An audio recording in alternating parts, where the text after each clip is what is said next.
Hello and welcome to episode 40.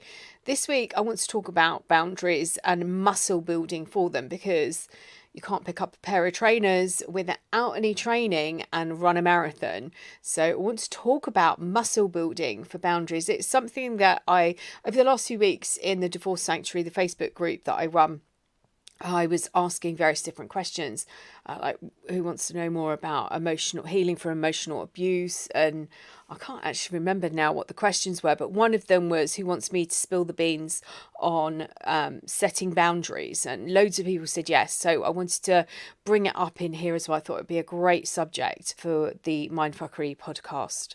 Welcome to the MINDFUCKERY podcast. I'm your host, Elizabeth, author of Finding Lily and the A to Z of emotional abuse. I'm here to remind you that love should be unconditional. Divorcing emotionally is life-changing, and that you have a duty of care to yourself. Each week I will discuss some of the terms you may hear along this journey, and I will help you understand and process what's happening. I will help you find the best habits as you start to take back the control of your own life and learn the tools to heal on a deeper level, becoming the best version of yourself.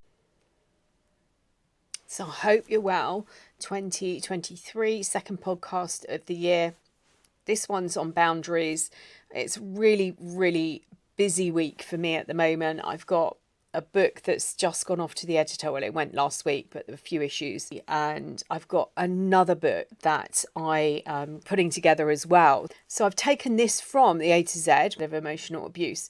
So the definition of a boundary is a line which marks an area, a dividing line. So we understand a boundary that surrounds a property to mark an area. Where personal boundaries are the same. They are the limits we create to keep us safe and the way we will allow other people to behave towards us. The emotional abuser understands your boundaries during the idealization stage. So I will talk about that in a minute. And they very slowly broke them down.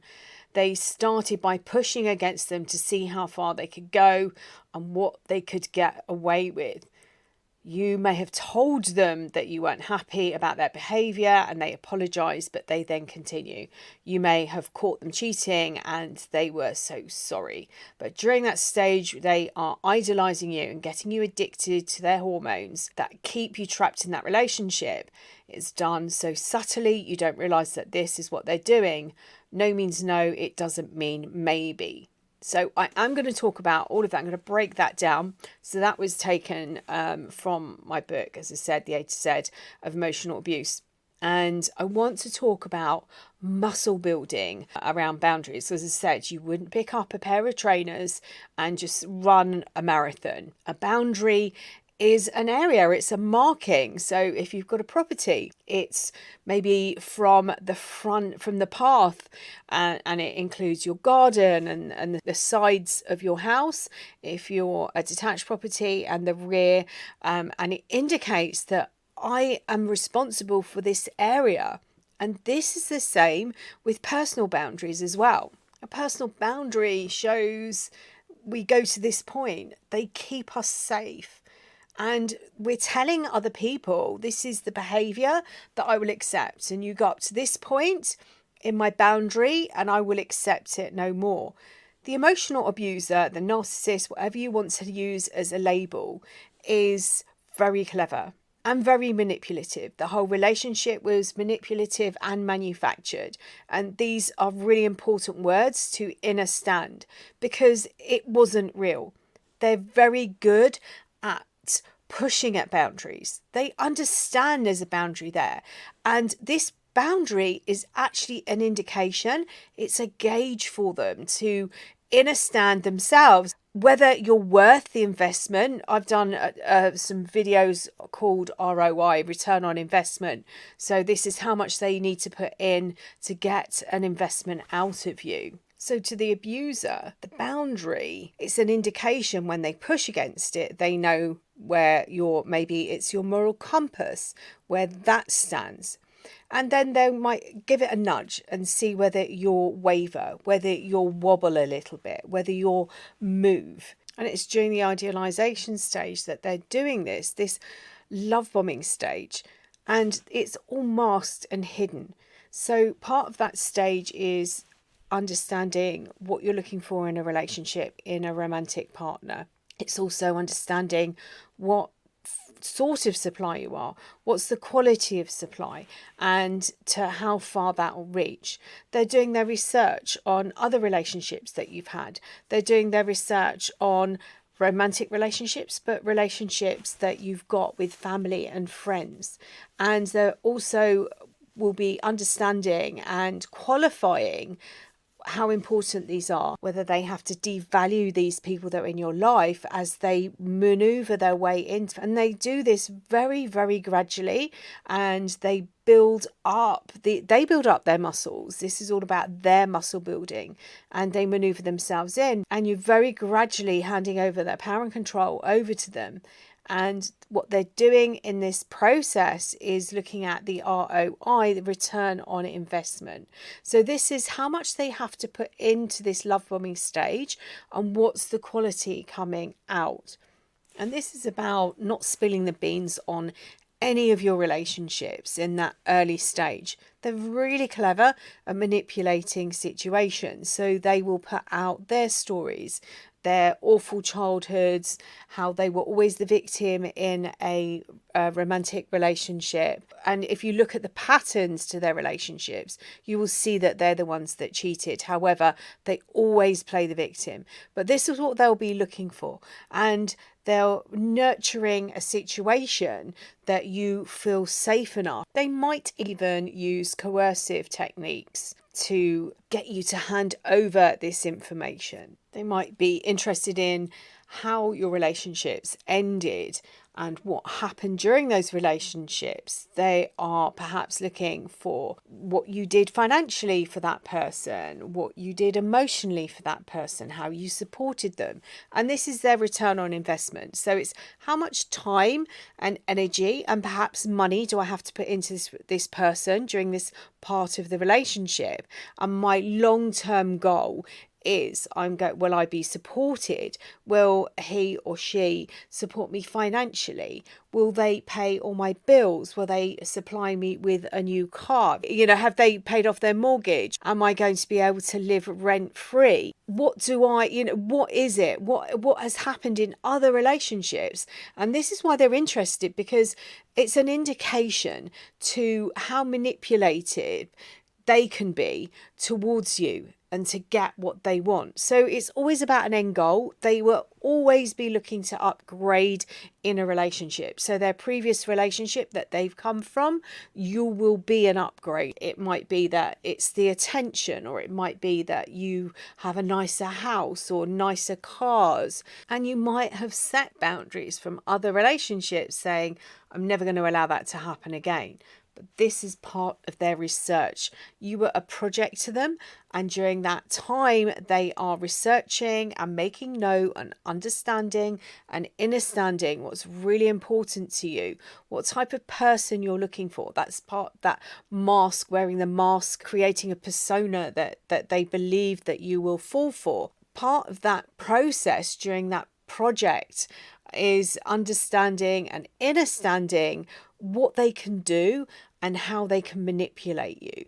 If you've got really strong boundaries and they know from the beginning that you are going to stick to your boundaries and you're not going to waver, and you've never done this in the past, you've never been manipulated by someone, you've never financially supported someone, they will walk away. If they see really strong boundaries, it's not worth them wasting their time.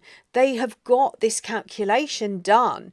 They know at that if they say and do certain things, if they get a reaction, then they won't waste any more time or any more money on that person. If you've been in an abusive relationship, it's really important not to share that information, because it's an indicator to another abusive person that if they're clever enough, they can do the same thing, perhaps even worse. So the definition of a boundary is a line which marks out an area, a dividing line, and the personal boundaries are the same. They're limits that we create that keep us safe. It doesn't have to be romantic. It could be somebody at work. Each time you go to leave, they stop you, they talk to you, they hold you back for 5 or 10 minutes, and you might have people waiting for you. So this is about communication and about verbalizing and setting this boundary. I finish at 5 o'clock, I finish at 3 o'clock, whatever time it is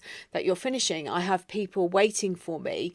So if your boss at 2 minutes to 5 calls you into his office or her office and they hold you there for another 20 minutes, this could be seen as pushing at a boundary. So perhaps in this instance, you could say, yes, I've got 3 minutes, but I do need to be out the door by 5 past or whatever the time frame is. But setting that boundary, you're saying to them, I'm happy to speak to you for 3 minutes or 5 minutes, but I need to be out because I've got traffic to maneuver around. I need to be picking somebody up at X amount of time. You shouldn't have to make excuses, but sometimes by providing that small bit of information, I need to be somewhere, I need to be at this point at 5:30, they can understand.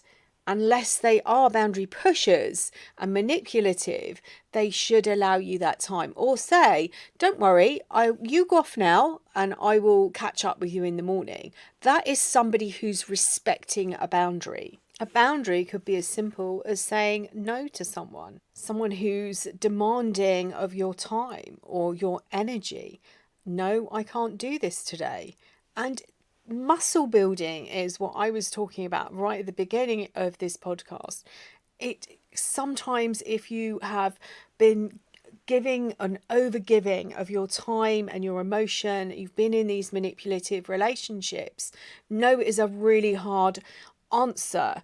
And it could be that you start to muscle build it with certain people, and you start to value, as you start to value your time, it becomes easier. As you start to value yourself, it becomes easier. So it might be as simple as sitting down initially with a piece of paper and saying, what do I value? What are negotiable and non-negotiable things in my life? And time is maybe non-negotiable. Time with your children might be non-negotiable. It could be setting a boundary with your children that you spend a certain amount of time over the weekend with them, and they might want to go out with friends. And if it's really important as a family, you might say, no, this is my boundary. I want you home by this time. We're going to sit down and we're going to read books or play games, or we're going to cook a meal together. It's about looking at what is important to you and looking at the people that overstep and where you overgive in certain situations. And once you start to build and practice these, like I said, picking up a pair of trainers, you're not going to run a marathon unless you've trained for it. You don't get in a car the first time and drive like an expert. You don't turn on a computer for the first time or a laptop for the first time knowing where everything is. Things change with different models. So it's about learning, and boundary setting is again something that we can build our muscles. So learn to say no the first time, or find a stock answer. That is a really good way of perhaps stalling saying no. So if you have people in your life that demand your time, it might be, I need to check my diary. That's a really good one. Let me check. I have this feeling that I've got something on that day and I can't remember when it is. That day is really familiar. That date is really familiar to me, and I don't want to say yes if I've already got another commitment. So can I phone you back? Can I send you a message later? Can I speak to you tomorrow once I've checked? Buying yourself time. And as you start to build these muscles, that becomes so easy to do. And then eventually you won't even need that one. You can just say, oh no, I'm going out. I can't make it today. I can do this for you, but I can't do any more. And it's these boundaries, these muscles, this muscle building allows you to protect yourself and your time and your energy and your emotions. For me, we've got 5 core elements in our life, and that is emotional and mental, it's spiritual, it's physical and financial. And by muscle building with our boundaries, we're protecting all of them. As I said, the emotional abuser doesn't walk in knowing who you are. They ask lots of questions. They learn lots of information. I'll put the links to my videos on ROI, the return on investment, how much time, energy, money they have to put in, and their long term. And these are the questions. They've done their research. You are a project. They're learning about you. They learnt about you.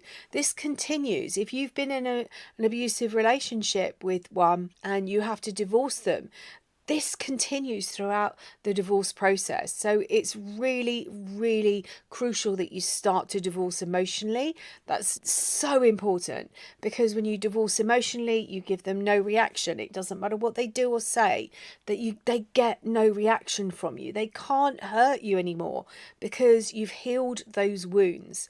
And that is just such an important part of that healing process. And that process allows you to reparent yourself. And part of the process of going through an emotionally abusive relationship will be, even if you've left them, they will have stripped you back, and they will have taken you back to an infantile state. They take you back to the age of maybe 3. It might just be the age that you remember. It might be younger, that they've stripped you back emotionally. They dump on you all of their baggage, I think is probably the best term that I can use in a podcast. They dump on you all of the baggage, all of their hurt, all of their damaged parts. They give to you. They tell you you're broken. All the bits that are wrong with them, they give to you, and they tell you that's what's wrong with you.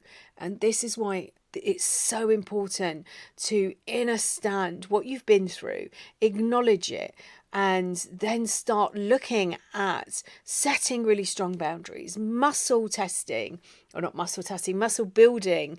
There must be something muscle testing. Maybe you can test, because I know it's really important to actually come back as you're setting these boundaries.